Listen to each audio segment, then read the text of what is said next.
दिल्ली का रामलीला मैदान 14 दिसंबर को सियासी रणभूमि बनने जा रहा है। कांग्रेस की वोट चोर गद्दी छोड़ महारैली को लेकर पूरी हरियाणा कांग्रेस में जबरदस्त हलचल है। पार्टी इसे अब तक का सबसे बड़ा और निर्णायक शक्ति प्रदर्शन बता रही है।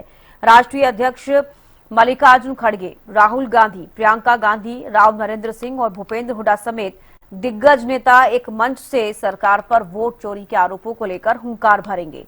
कांग्रेस दिल्ली से सत्ता को सीधा संदेश देने की तैयारी में है। अब चुप्पी नहीं, जवाब चाहिए।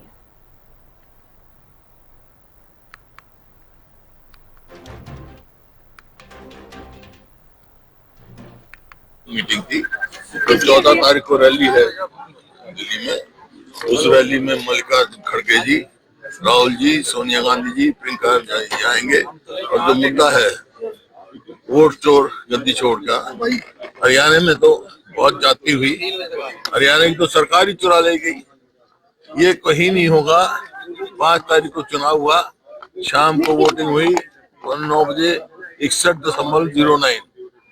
6 तारीख को बता दिया इलेक्शन कमीशन 65.65 और 8 को गिनती है, 7 की रात को बता रहे हैं 67.90। 7% वोट का, भाई मशीन में कैसे 7% वोट पड़ गई, इसका जवाब आज तक इलेक्शन कमीशन ने नहीं दिया है। और ये सवाल है प्रजातंत्र का। अगर इलेक्शन कमीशन निष्पक्ष नहीं होगा तो प्रजातंत्र भी नहीं रह सकता, हमारा संविधान भी नहीं बच सकता। ये इन मुद्दों को लेकर रैली हो रही है कि 14 दिसंबर रविवार को रामलीला मैदान में कांग्रेस पार्टी की बहुत बड़ी रैली होने जा रही है। जो हमारे नेता आदरणीय राहुल गांधी जी ने जो सवाल उठाया था मीडिया के समक्ष में, किस तरह हरियाणा में बनती हुई सरकार को चोरी किया गया, वोट चोरी करके सरकार बनी, अवैध सरकार बनी, उसके खिलाफ में ये एक राष्ट्रव्यापी आंदोलन है। संविधान को बचाने के लिए, लोकतंत्र को बचाने के लिए ये कार्यक्रम किया जा रहा है। और इस विषय में हमने पूरे हरियाणा में सभी जिलों में गए हैं, ज्ञापन भी दिया है। महामहिम राष्ट्रपति जी के नाम से रोष प्रदर्शन भी हुआ है, कैंडल लाइट्स भी की गई है, पुतले भी जलाए गए हैं। पूरी तरह से लोगों का, हरियाणा के लोगों में इस बात को लेकर उत्साह है कि हमारे नेता ने हमारी बात को उठाया और 14 तारीख को दिल्ली पहुंच के हजारों की संख्या में। तो 14 दिसंबर यानी कि कल दिल्ली के रामलीला मैदान में कांग्रेस की तरफ से एक महारैली होने जा रही है, जिसको कांग्रेस राष्ट्रव्यापी आंदोलन कह रही है। अब देखना होगा इसका कितना असर देखने को मिलता है। अपराजिता ज्यादा जानकारी के साथ हमारे साथ लाइव जुड़ गई हैं। अपराजिता, कल रामलीला मैदान में कांग्रेस हुंकार भरती हुई नजर आएगी और कांग्रेस लगातार जो कह रही है कि लोगों को, जनता को ये बताना है कि बीजेपी क्या कर रही है या केंद्र सरकार क्या कर रही है। क्या लग रहा है कांग्रेस कितनी तैयार नजर आ रही है? बिल्कुल, देखिए अब ये महारैली हुंकार होती है या फिर कांग्रेस की एक असफल कोशिश होती है, या खुद में देखने वाली बात होगी चविष्का कल। मगर कांग्रेस की तैयारियों की बात की जाए तो हर राज्य के नेताओं को जिम्मेदारी दी गई है कि उनके राज्य से लोग राजधानी दिल्ली कल की महारैली के लिए पहुंचे। वहीं वरिष्ठ नेताओं को जिम्मेदारी दी गई है, प्रदेश अध्यक्ष को जिम्मेदारी दी गई है। यहाँ तक कि जो संगठन सृजन अभियान चल रहा था, जिला अध्यक्षों की नियुक्ति की गई थी, जिसके बाद उन्हें भी जिम्मेदारी दी गई है। 100-150 के करीब हर जिला से लोग पहुंचे। खास तौर पे जो दिल्ली से लगे हुए राज्य है, यानी राजस्थान, उत्तर प्रदेश, हरियाणा की बात करते हैं तो वहां से ज्यादा संख्या में लोग राजधानी दिल्ली पहुंचे, महारैली में सम्मिलित हो। इसकी पूरी तैयारी की जा चुकी है। यहाँ तक कि साउथ की स्टेट्स की बात करते हैं तो वहां से भी इंतजाम किए गए हैं। कई लोग वहां से निकल चुके हैं ताकि कल के इस महारैली में हिस्सा लेने के लिए वो पहुंच सके। वही स्टेज भी तैयार किया जा चुका है, यानी स्टेज पर कौन कौन नेता मौजूद रहेंगे। राहुल गांधी इस पूरे जो महारैली को संबोधित करते हुए नजर आएंगे। उनकी अध्यक्षता में ये पूरी महारैली को क्या निर्माण किया गया है। इसके साथ साथ कांग्रेस के राष्ट्रीय अध्यक्ष मल्लिकार्जुन खड़गे भी संबोधित करते हुए नजर आएंगे। प्रियंका गांधी मौजूद रहेंगे। इसके अलावा केसी वेणुगोपाल और तमाम जितने भी वरिष्ठ नेता नेता हैं वो सभी मौजूद रहने वाले हैं। इसके साथ साथ जो मुख्य बड़ी बातें हैं वोट चोर गद्दी छोर को लेकर इस महारैली में बताते हुए कांग्रेस के नेता नजर आने वाले हैं, ताकि उनके हिसाब से जिस प्रकार से अनडेमोक्रेटिक तरीके से राज्यों में मुख्यमंत्री बन रहे हैं, सरकार बन रही है, उसके लिए लोगों को जागरूक करना जरूरी है। इसलिए कांग्रेस ने इस महारैली का आयोजन किया। और न केवल एसआईआर या वोट चोरी तक रुकने वाली है कांग्रेस, बल्कि अन्य कई मुद्दे हैं जिसको भी उजागर करती हुई नजर आएगी, जैसे बेरोजगारी हो जाए, रुपए का दाम डॉलर के सामने जिस प्रकार से रिकॉर्ड नीचे गिरा है उस पर भी बात करती हुई नजर आएगी। इसके साथ साथ चाहे राजधानी दिल्ली और कई ऐसी महानगरियों में जो प्रदूषण है उस पर भी चर्चा किया जाएगा। किस प्रकार से इलेक्शन कमीशन भी टीम बन चुकी है भारतीय जनता पार्टी की, कांग्रेस के हिसाब से उन चीजों पर भी कांग्रेस बातचीत करती हुई नजर आएगी और लोगों को, युवाओं को, सभी को बताती हुई नजर आएगी कि अब जरूरी है कि आम जन इसके खिलाफ आवाज उठाए, क्योंकि खास तौर पर राहुल गांधी ने जेन जी से भी ये निवेदन किया था कि अब जेन जी ही इस देश का उत्थान कर पाएंगे। यानी जो गलत किया जा रहा है देश में, जिस प्रकार से भारतीय जनता पार्टी अराजकता फैला रही है, तमाम चीजें कर रही है, उसके लिए अब युवाओं को ही आवाज उठाना होगा, ताकि भीमराव अंबेडकर के जो भी चीजें लिखी गई थी उनके द्वारा कॉन्स्टिट्यूशन में, उस हिसाब से हमारा देश चले, ना कि भारतीय जनता पार्टी जिस दिशा में देश को लेकर जा रही है। तो कई मुद्दे हैं, हालांकि देखने वाली बात होगी कि कितना सफल ये जो पूरा महारैली का जो कार्यक्रम है वो होता हुआ नजर आएगा। उम्मीद की जा रही है कि लाखों की संख्या में लोग यहाँ पर पहुंचेंगे, कांग्रेस के सपोर्टर्स भी पहुंचेंगे, इसके साथ साथ वो लोग पहुंचेंगे कांग्रेस का दावा जो चाहते हैं कि देश डेमोक्रेसी के हिसाब से चले, लोकतंत्र के हिसाब से चले, वो लोग भी यहाँ पर बढ़ चढ़ कर पहुंचते हुए नजर आएंगे। जी ठीक है अपराजिता, बेहद शुक्रिया जुड़ने के लिए और तमाम जानकारी देने के लिए। तो देखिए, आपको बता दें कि 14 दिसंबर यानी कि कल कांग्रेस की तरफ से एक महारैली होने जा रही है और एक बार फिर से उस मंच से हुंकार भरती कांग्रेस नजर आएगी। ये कहा जा रहा है कि जनता को उन मुद्दों से रूबरू करवाना है, उन चीजों को बताना है जो उन्हें पता होनी चाहिए, चाहे वो एसआईआर का मुद्दा हो, चाहे वोट चोरी हो, बेरोजगारी हो, महंगाई हो, तमाम ऐसे मुद्दे हैं जिसको लेकर कांग्रेस कल जिस तरीके से एक राष्ट्रव्यापी आंदोलन जिसको कहा जा रहा है महारैली करने जा रही है।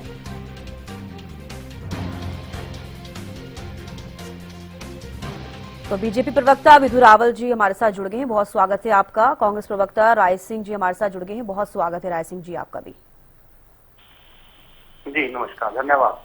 सबसे पहले विधु रावल जी आपके पास ही मैं आना चाहूंगी, आपसे सवाल लेना चाहूंगी। विधु रावल जी, कांग्रेस की जो महारैली कल होने जा रही है, चाहे वो एसआईआर का मुद्दा हो, वोट चोरी का मुद्दा हो, महंगाई हो, बेरोजगारी हो, किस तरीके से आप देख रहे हैं इस महारैली को? तो इसका जी मैं उम्मीद करूं मेरी आवाज ठीक ठाक आ रही है आपके पास। जी देखिए, कांग्रेस पार्टी को लगता है जमीनी हकीकतें समझ आ गई हैं। जो लोग रैली के अंदर पहुंचने वाले हैं वही कांग्रेस पार्टी के समर्थक हैं, वही कांग्रेस पार्टी के वोटर्स हैं और वो वही लोग हैं जो अलग अलग भेष में अलग अलग कार्यक्रमों में जाया करते हैं। जब किसानों के नाम से एक आंदोलन खड़ा करने का प्रयास होता है तो वही किसान बन जाते हैं, वही पहलवानों के समर्थक बन जाते हैं। जब कोई विषय पहलवानों को लेकर आता है वही आज बेरोजगार भी वही हैं। जब सरपंचों का मामला आता है तो सरपंच बनकर खड़े हो जाते हैं सभी लोग जो है। तो कुल मिलाकर वही समर्थकों का वही टोला जो कि पूरे देश को हाईजैक करने का प्रयास करता है। अब दूसरा विषय आप समझिए, कांग्रेस पार्टी को ये समझ आ गया कि इसके अलावा इनके पास कोई भी खाते में माल नहीं है। पहली बात तो ये।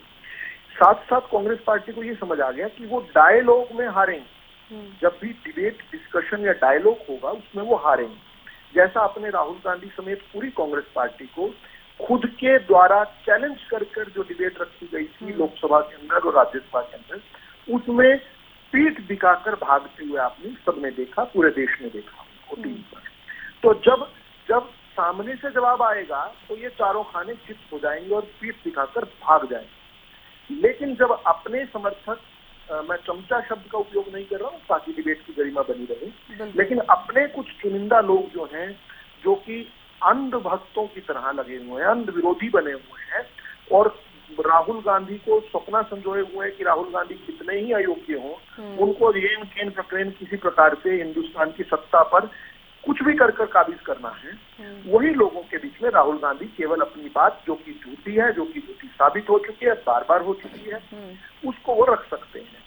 और तीसरी और अंतिम बात ये है कि हमें पता होना चाहिए ये 14 तारीख को ये रैली है और 15 तारीख को राहुल गांधी जी विदेश चले जाएंगे। बर्लिन का उनका एक टूर बना हुआ है 5 दिन का। अभी लोकसभा चल रही है, राज्यसभा चल रही है और लोकसभा के नेता प्रतिपक्ष हैं। पूरे साल में उनके पास अवसर अपनी बात रखने का लोकसभा में होता है। जनता भी चाहती है कि उनका नेता प्रतिपक्ष, क्योंकि लोकसभा का कोई मंत्री हो, कैबिनेट मंत्री हो तो अलग अलग प्रकार से काम कर सकता है। लोकसभा का नेता प्रतिपक्ष के लिए तो सबसे बड़ा अवसर लोकसभा ही होता है। लोकसभा के चलते हुए वो 5 दिन के लिए अपने सैर सपाटे के लिए चले जाएंगे, उसके बाद क्रिसमस ब्रेक लेंगे, जैसा वो हर साल करते हैं।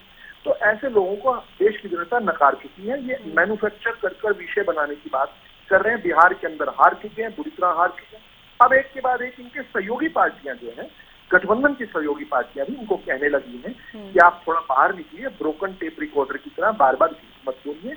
वोट चोरी वाला जो विषय, जो उन्होंने फर्जी विषय उठाने का प्रयास किया था, वो जनता में रेजोनेंस नहीं लेकर आ पा रहा है। जनता उससे खुद को नहीं कनेक्ट कर रही है। बिहार में शर्मनाक हार जो कांग्रेस पार्टी है, वो इस बात का साबित भी कर रही है। और अगली पार्टियां तो आगे बढ़कर कह रही हैं।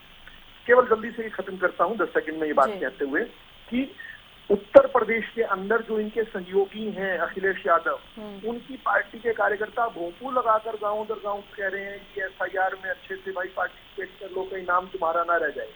बंगाल के अंदर जो इनकी सहयोगी ममता बनर्जी हैं, उन्होंने हालांकि झूठ तो बोलती थी कि मैं खुद फॉर्म नहीं भरूंगी, अपना तो फॉर्म भरा ही, खुद टीएमसी के कार्यकर्ता घर घर जाकर फॉर्म भरवा रहे हैं।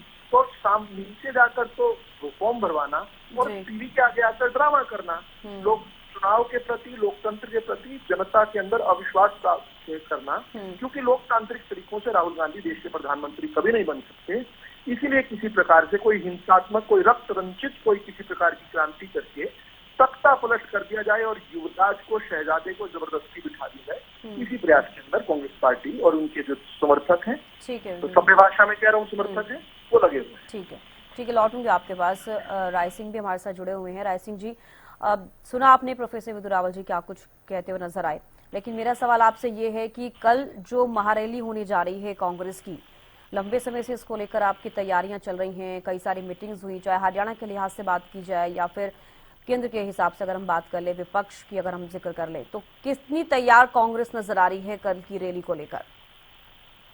देखिए, मैंने अभी आपके प्रतिष्ठित चैनल की रिपोर्ट, हमारी बहन जो अपराजिता ने ग्राउंड रिपोर्ट दी है, मैं बिल्कुल से सहमत हूँ कि पूरे देश के अंदर, विशेषकर उत्तरी भारत में, जो लोग समझते हैं कि बार बार चुनाव में वोट अगर हम सरकार के खिलाफ दे रहे हैं और फिर भी ये लोग चोरी से, सीनाजोरी से, षड्यंत्र से किस प्रकार चुनाव जीत रहे हैं, वो सब लोगों की भावनाओं को लेकर कांग्रेस के जो हमारे कार्यकर्ता हैं वो रामलीला मैदान में भारी संख्या में पहुंच रहे हैं। दूसरी बात, ये रैली जनता की रैली है। जनता में जब निश्चित रूप से वो गरीब वंचित लोग, जिनको बाबा साहब भीमराव अम्बेडकर ने एक वोट का अधिकार दिया, और इस देश के अंदर जब कहीं कहीं वोट एक व्यक्ति डालता है, ऐसे वो चिंतित हो जाते हैं। इस प्रकार बिहार के अंदर इन्होंने एफआईआर को लेकर एक ड्रामा किया था और केवल मात्र 368 लोगों, क्योंकि एफआईआर का मुख्य आधार था घुसपैठियों की हम पहचान करेंगे, 368 लोग शामिल पाए गए चुनाव आयोग की वेबसाइट पर, और इसमें से 190 के लगभग मुस्लिम और बाकी जो नेपाल के हिंदू लोग थे, तो उनको एफआईआर के नाम पर केवल वो मिला, जबकि इन्होंने षड्यंत्र के तहत जो गरीब वंचित लोगों की वोट काटकर अपने लोगों की चुपचाप वोट, एक मकान में 400 वोट, एक घर में 500 वोट, एक हाउस की कॉलोनी में हजारों वोट, जहाँ पर रहने की व्यवस्था नहीं होती, वो सब जनता ने देखा है। उसको लेकर तमाम मुद्दे जनता समझती है, देखती है, उसको लेकर हम आए। दूसरी बात, इन्होंने कहा है कि गृह मंत्री जी ने सदन में बात रखी है। मैं कहता हूं कि वो हमारे गृह मंत्री स्वयंभू लोक पुरुष बनना चाहते हैं, जबकि इस देश के अंदर पहले गृह मंत्री सरदार वल्लभ भाई पटेल जो लोक पुरुष थे, वास्तव में उन्होंने इनकी पितृ सभा, इनकी जो पितृ लोग रहे हैं, जो इनके वारिस रहे हैं, इनके जो सुरक्षक रहे हैं, उनकी पोल खोली है पूरे देश के अंदर। संघ के बारे में, बीजेपी के बारे में डिटेल में उन्होंने बताया है, तो उसमें सफल नहीं जाता। लेकिन उसके बाद अगर किसी ने प्रयास किया है, लालकृष्ण आडवाणी ने किया है कि उन्होंने भी कुछ मुद्दों पर हो सकता है हमारा कांग्रेस का वैचारिक मतभेद रहा हो, लेकिन वो भी एक किस्म से उन्होंने भी देश के अंदर ऐसे कार्य करने की कोशिश की है जो पहले भाजपा ने उनको लोक पुरुष की संज्ञा देने का प्रयास किया। वर्तमान जो लोक पुरुष बनना चाहते हैं, उन्होंने लाल कृष्ण आडवाणी का भी अपमान किया और पंडित नेहरू को तो हर रोज गाली देते हैं और सरदार पटेल की बात करते हैं, लेकिन विचारों पर नहीं चलते। तो जिस प्रकार उन्होंने सदन में राहुल जी ने जो बात रखी, वो पॉइंट मैं बार बार दोहराना नहीं चाहता, जो हमारे 3 पॉइंट आज भी लिखित रूप में सदन पर रखे हैं, उन पर ना बोलकर दाएं बाएं बोलते हैं, विषय पर नहीं बोलते, विषांतर करते हैं, समझाने का प्रयास करते हैं। लेकिन जिस प्रकार उनकी भाषा शैली में जो उनकी वास्तविकता की छवि पूरे देश के अंदर है, उनकी प्रकृति है, उनकी स्वभाव की, वो सदन में गाली देते हुए पकड़े गए। तो ये वो लोग हैं जिनके खिलाफ कांग्रेस हर मंच पर हर तरीके से बात रखेगी। जहां तक बात है हमारे सहयोगियों की, हमारे गठबंधन के साथियों की, हमारे गठबंधन के साथियों ने तय किया है इस बात के लिए कि पहले हमने जनता की बात को समझा। जनता कहती थी कि हम वोट डालते हैं, वोट नहीं मिलती, हो सकता मशीन में गड़बड़ी हो, लेकिन हमने मशीन का अध्ययन किया, हमारे विशेषज्ञों ने किया, और हमने जिस प्रकार हमने बेंगलोर का, महाराष्ट्र का और हरियाणा का चुनाव का तथ्यात्मक तरीके से किस प्रकार वोट जोड़ी गई, काटी गई, बताई गई, वो सारे प्रमाण हमने दिए, आज तक ये जवाब नहीं दे पाए। अब जनता के सामने फिर सवाल आता है कि फिर इतना अधिक हम क्या करें? तो हमारी पार्टी देश में बाबा साहब भीमराव अंबेडकर के दिए हुए कानून पर चलेगी, संविधान के मूल्यों पर, आदर्शों पर चलेगी। हम किसी भी प्रकार से इस लोकतंत्र को हड़पने नहीं देंगे, क्योंकि ये अधिनायकवाद सत्ता के अहंकार में आकर लोगों का अपमान करके, जनता के भेदभाव करके सत्ता बनाना चाहते हैं। हम केवल वोट के माध्यम से, एक व्यक्ति की एक वोट है, अगर आप उसको भी चुरा लेंगे, उसका भी डबल वोट बनाएंगे, एक व्यक्ति 20 वोट डालता क्या अपराध नहीं है? क्या चुनाव आयोग की आचार संहिता में यह नहीं लिखा है कि अगर कोई व्यक्ति वोट खरीदता है, प्रभावित करता है, जिस प्रकार बिहार में 60 लाख महिलाओं के खाते में करोड़ों रुपए डालेंगे, क्या वोट प्रभावित नहीं है? वो सब मुद्दे लेकर हम रैली में आएंगे और भी अनेक नए तो आप जो महारैली होने जा रही है राय सिंह जी, आप कह रहे हैं कि इस चीजों के प्रूफ दिखाएंगे आप महारैली के दौरान कांग्रेस की तरफ से? देखिए जो चीजें अभी और हमारे सामने आई है बिहार के चुनाव के बाद, उनको भी रखेंगे, और जो इनका अंदेशा, जो इनका षड्यंत्र है, चुनाव आयोग को संरक्षण देकर, उनको डराकर, चुनाव आयोग को दबाव बनाकर, वो सारी बातें इसमें शुरुआत होगी। और ये आगाज है 2025 का जो महीना दिसंबर 14 का दिन है, तारीख है, ये आगाज है, शुरुआत है लोकतंत्र को बचाने की। और आने वाले दिनों में हम किसी भी हद तक, किसी भी तरीके से जनता के साथ होने वाली वोट चोरी को नहीं होने देंगे, ये हमारा आपसे वायदा है। ठीक है राय सिंह जी, लौटूंगी आपके पास। प्रोफेसर विदुर रावल जी, सुना आपने राय सिंह जी क्या कुछ कह रहे हैं। अभी और भी कुछ प्रूफ्स हैं कांग्रेस के पास। आपने देखा जिस दौरान कांग्रेस की तरफ से, या फिर मैं यही कहना चाहूंगी कांग्रेस नेता राहुल गांधी की तरफ से वो प्रेस कॉन्फ्रेंस की गई थी, तमाम चीजें बताई गई वोट चोरी को लेकर, कितने वोटर्स हैं, एक वोटर्स ने इतने सारी वोट्स दी, उसके बाद क्या कुछ सामने आया। हालांकि मैं वो भी जिक्र करना चाहूंगी, जब एक वोटर सामने आके कहती है कि मैं तो कभी भारत ही नहीं गई हूं, तो मैंने वोट कैसे दी। तो ये कई सारी चीजें हैं, कुछ इन सबूतों का भी जिक्र कर लीजिए। इसके साथ साथ जो राय सिंह जी कह रहे हैं कि अभी और भी कुछ सबूत है, बिहार में जो विधानसभा चुनाव हुए उसके बाद से कुछ और सबूत भी सामने आए हैं जो कांग्रेस की महारैली में दिखाए जाएंगे। आपकी प्रतिक्रिया? देखिए, मैं विषयांतर नहीं करना चाहता हूँ, इसलिए केवल जो है 2 सेंटेंसेस में जो एक गलत तथ्य रखा गया उसको मैं सही कर दूं। 27 फरवरी 1948 की गांधी हत्या के केवल 28 दिन बाद की सरदार पटेल की लेटर जो है पढ़नी चाहिए, इंटरनेट पर उपलब्ध है, जिसमें सरदार पटेल कह रहे हैं कि संघ का इसमें कोई हाथ नहीं था और गलती से संघ पर गलत तरीके से प्रतिबंध लगाया गया, और वो सिफारिश कर रहे हैं कि इसको तुरंत हटाया जाए। वही सरदार पटेल जो देश की पहली पसंद थे, नेहरू को तो 15 में से 1 भी वोट नहीं मिला था प्रदेश कमेटियों का, इनको 15 में से 12 वोट मिले थे, लेकिन वोट चोरी कर देश के प्रधानमंत्री नेहरू जी को बना दिया गया। अब सीधा विषय पर आते हैं। देखिए, कहा आपके यहाँ पर किस प्रकार के झूठ बोलने का प्रयास किया गया। क्या एसआईआर की प्रक्रिया जो है चोरी चुपके हो रही है? क्या वोटर लिस्ट चोरी चुपके बन जाती है? क्या डेढ़ से लेकर 2 महीने पहले तक हर पॉलिटिकल पार्टी के पास नहीं आ जाती? क्या नॉमिनेशन करने के बाद हर जो उम्मीदवार होता है उसको 1 महीना पहले चुनाव से वोटर लिस्ट नहीं दे दी जाती? उस समय कोई विरोध नहीं करना। आज 29 दिन हो गए हैं बिहार के नतीजे आए। 45 दिन का नेहरू जी कानून बनाकर गए थे कि 45 दिन तक ही वोट चुनाव घोषणा के 45 दिन तक इसको चुनौती दी जा सकती है। अभी ये 15-16 दिन और बचे हैं। आप नोट कीजिएगा, इस पर कोई जो है, कहीं पर कोई जो है कांग्रेस पार्टी या विपक्षी जो हमारे जो साथी हैं वो कहीं पर भी कोई अपील नहीं दायर करेंगे, कोई शिकायत नहीं दायर करेंगे। अब तक कोई एक भी शिकायत बिहार को चुनाव को लेकर नहीं दायर की। लेकिन जैसे ही 45 दिन हो जाएंगे, जैसे ही नियम की मियाद पूरी हो जाएगी, इंतजार कर रहे हैं तब तक का, उसके तुरंत बाद एक दिन अचानक से जागेंगे, कहेंगे बिहार के अंदर चुनाव चोरी हो गया। यही काम इनका हर जगह का है। चुनाव से 2 महीने पहले लिस्ट मिली हुई है, उसमें बताएं कि यहाँ पर अनियमितता है, उसको ठीक करवाएं बकायदा, लेकिन नहीं।